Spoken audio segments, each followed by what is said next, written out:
In today's session, we will talk on morphemics and syntax. The study of grammar, as seen by linguists, is usually divided into two parts, morphology and syntax. Morphology deals with the inner structure of words, while syntax investigates how words can be combined to form sentences.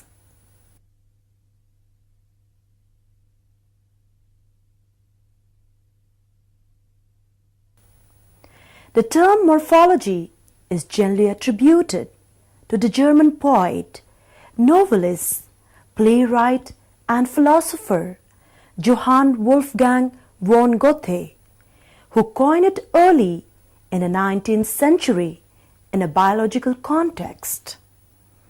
Its etymology is Greek. Morph means shape or form, and morphology is the study of form or forms. In linguistics, morphology refers to the mental system involved in word formation, or to the branch of linguistics that deals with words, their internal structure, and how they are formed.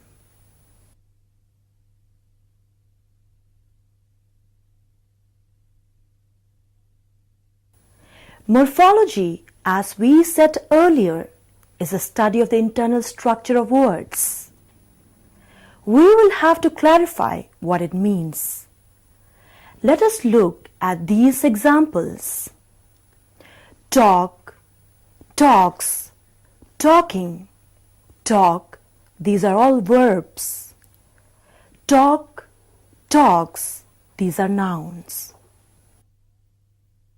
These are all English words. It seems obvious that they are all related. This is also suggested by their meanings.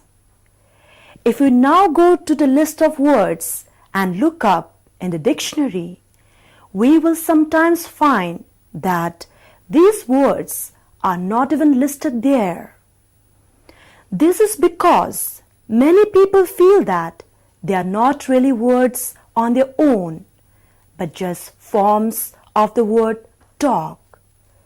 These are what we call inflectional forms.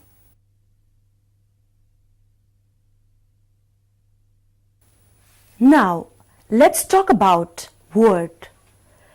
Although it sounds easy enough, linguists at times find it difficult to give the definition of word.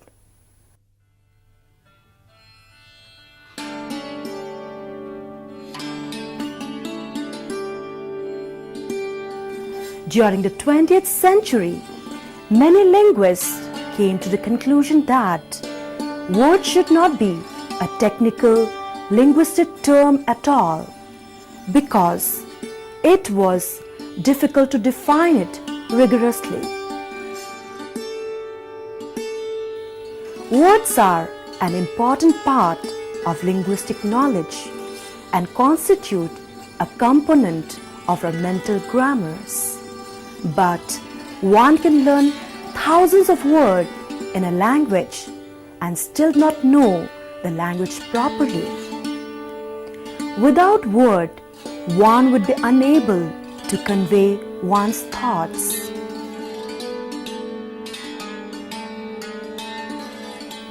A word is a unit of expression which has universal recognition by native speakers in both spoken and written language. A meaning is accompanied. In another way, it can be said that in a word, a particular string of sounds generally must be united with a meaning, and a meaning must be united with specific sounds in order for the sounds or the meaning to be registered in our mental lexicon.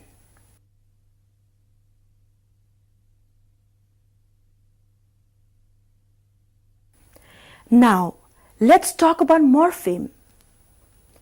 A major way in which morphologists investigate words is through the identification and study of morphemes.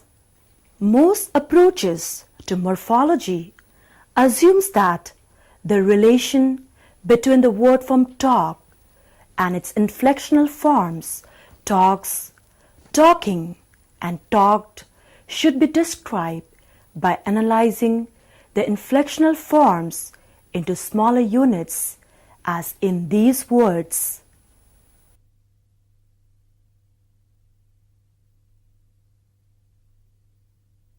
Applying the notion of morpheme to the word talk, we have 4 morphemes: the word talk, plural s, be form ing, and past form ed. Morphemes are the smallest meaning-bearing units of a language. In fact, morphology can also be defined as the study of how morphemes combine into words, or to put it in more general way, the study of the morphological structure of words.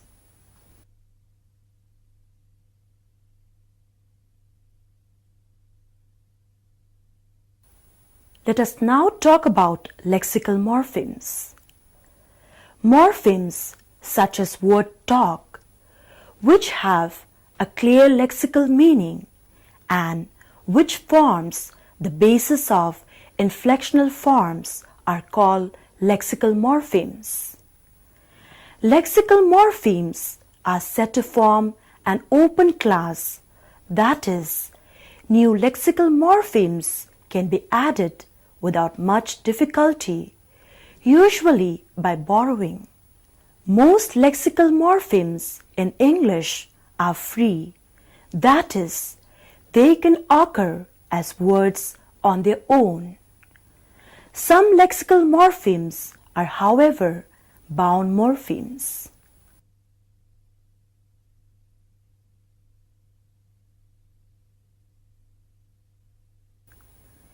Grammatical morphemes form a closed class, which means that the languages do not easily acquire new grammatical morphemes. Grammatical morphemes are typically bound. Examples are the plural form s, the be form ing, the past form ed, but also affixes such as able, itty, tib, ness, ie, and y. Bound grammatical morphemes are also called affixes.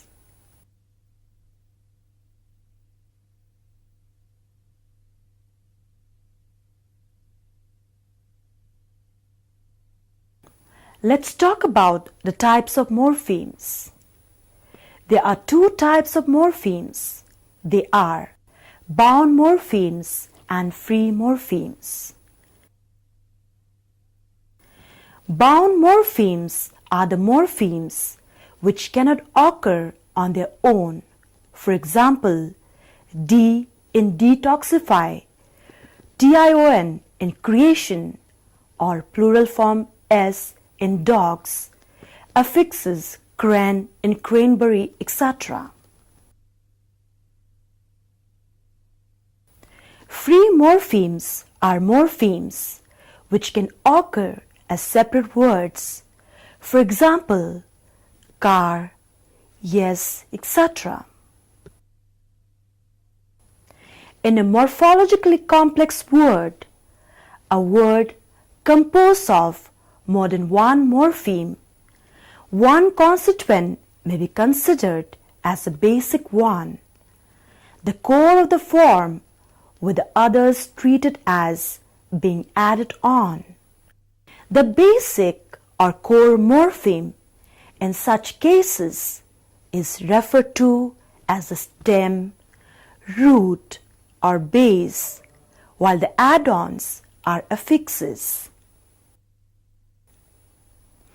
Affixes that precede the stem are of course prefixes, while those that follow the stem are suffixes. Thus in word rearrange. Re is a prefix, arrange is a stem, and d is a suffix.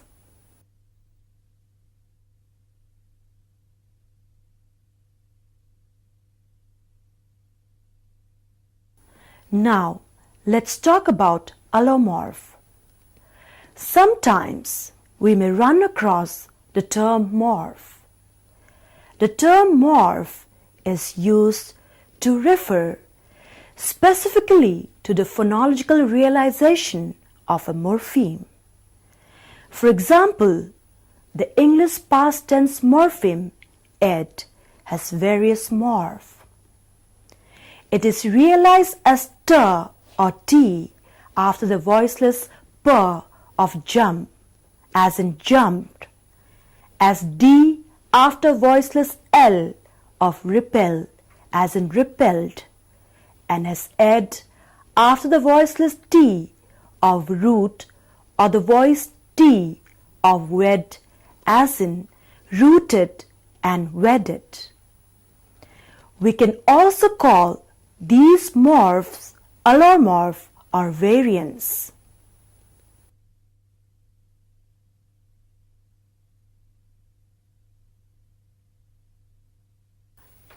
Now, let's talk about inflectional versus derivational morphology. Inflectional morphemes vary or inflect the form of words in order to express the grammatical features that a given language chooses, such as singular or plural, or past or present tense.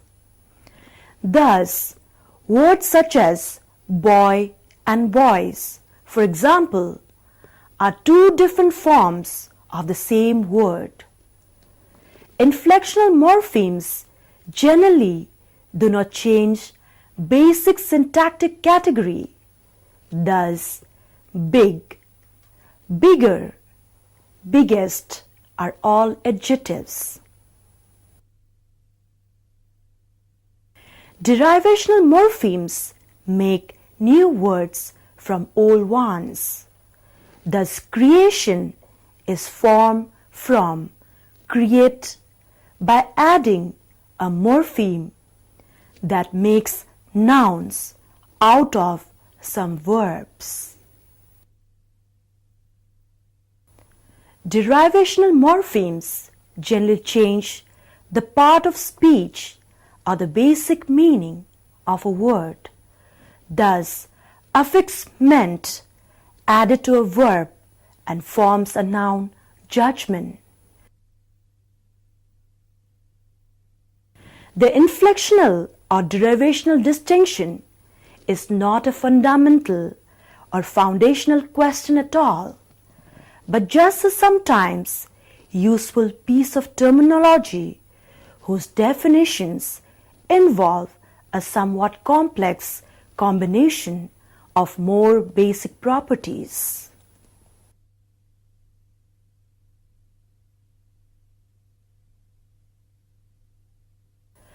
The term syntax is derived from the ancient Greek syntaxis, a verbal noun which literally means arrangement or setting out together. Traditionally, it refers to the branch of grammar dealing with the way in which words, with or without appropriate inflections, are arranged to show connections of meaning within the sentence.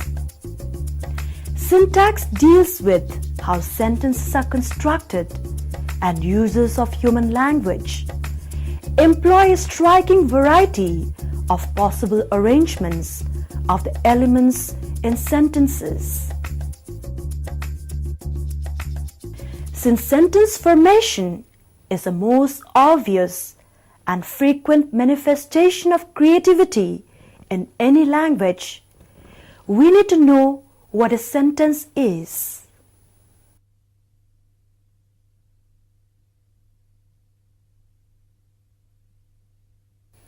So, What is a sentence?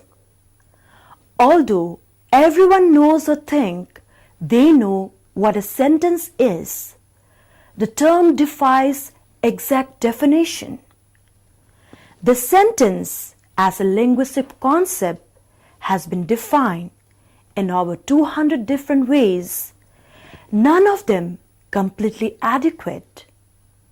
Here are the most important attempts at defining the sentence. The traditional or common sense definition states that a sentence is a group of words that expresses a thought. The problem comes in defining what a thought is. The phrase, an egg, expresses a thought, but is it a sentence? A sentence like, I closed the door because it was cold, expresses two thoughts, and yet it is one sentence. The grammatical definition of the sentence says that it is the largest unit to which syntactic rules can apply. In terms of syntactic categories, most sentences, at least in English, can be divided into a subject and a predicate.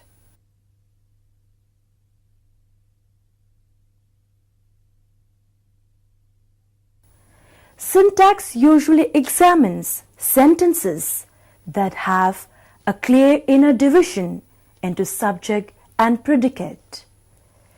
There are three types of subject or predicate structured sentences. Number 1, simple sentence.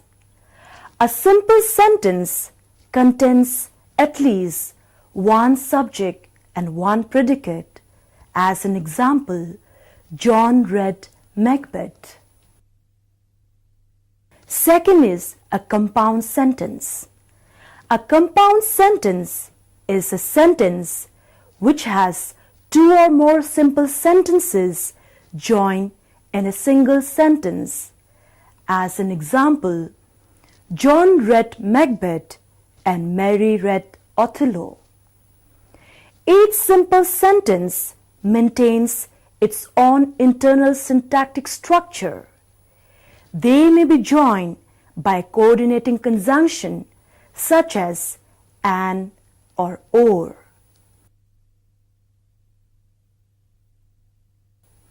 Third is complex sentence. A complex sentence is a sentence in which one of the syntactic roles is played by an embedded sentence. As an example, I made students read Chomsky.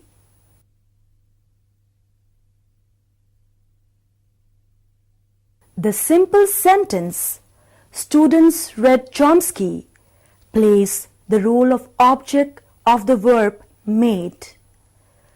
Because the syntax of the two parts of a complex sentence is intertwined, it is often not possible to divide them into two freestanding simple sentences, as in I made and another sentence, students read Chomsky.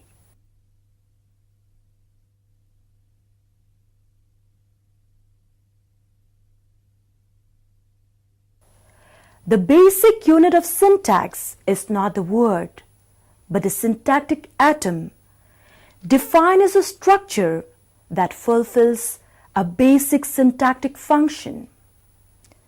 Syntactic atoms may be either a single word or a phrase that fulfills a single syntactic function. For example, Fido ate the bone, the dog ate the bone, the big yellow dog ate the bone, our dog that we raised from a puppy ate the bone.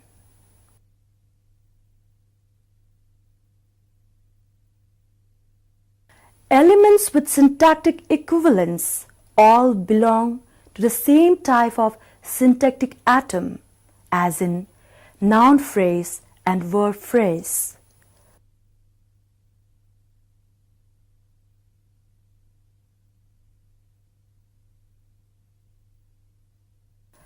A language also contains specific rules for properly connecting syntactic atoms to form sentences. These are called phrase structure rules. The sentence, "The big yellow dog ate the bone," is well formed because it uses the parts of speech in a way that conforms to the rules of English syntax. The string of words big, the, at, bone, dog, yellow, the is not a sentence because it violates syntactic rules.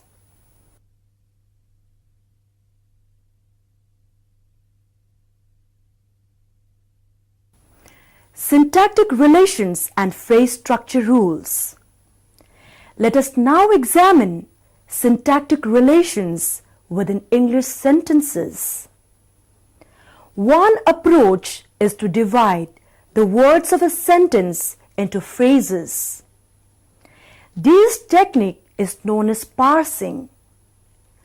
The most fundamental division is between subject and predicate. Phrases containing different parts of speech can serve one and the same function. Let us now look at these examples. The big yellow dog ate bones. He ate the old bone. The big yellow dog slept. The dog growled at John.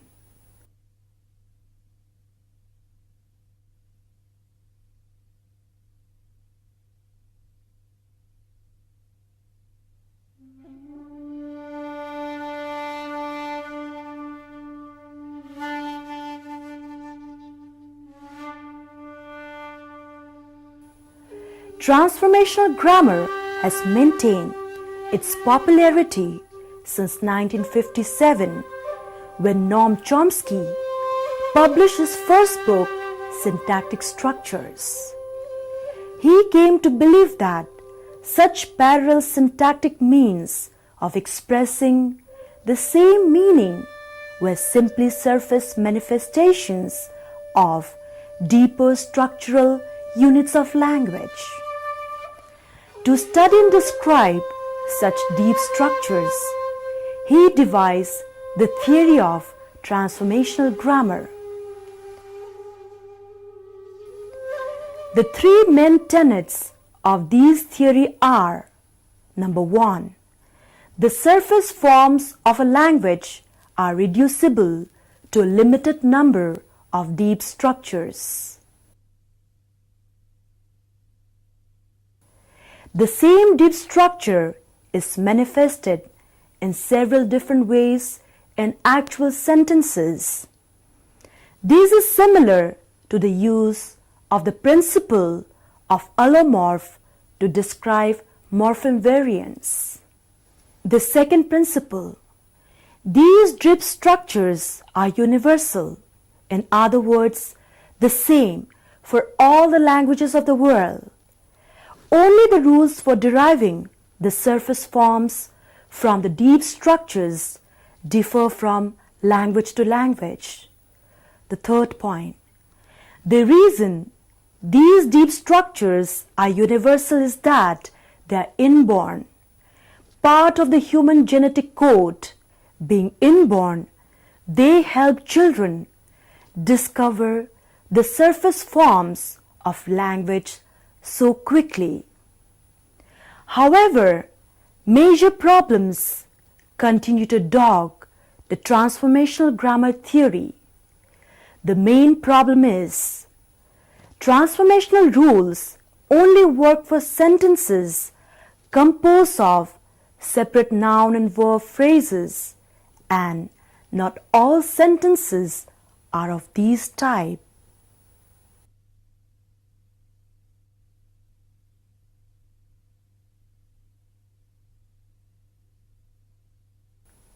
There is an important relationship between morphology and syntax. Syntax and morphology make up what is traditionally referred to as grammar. An alternative term for it is morphosyntax, which explicitly recognizes the important relationship between morphology and syntax, and these forms one of the major sections in language analysis.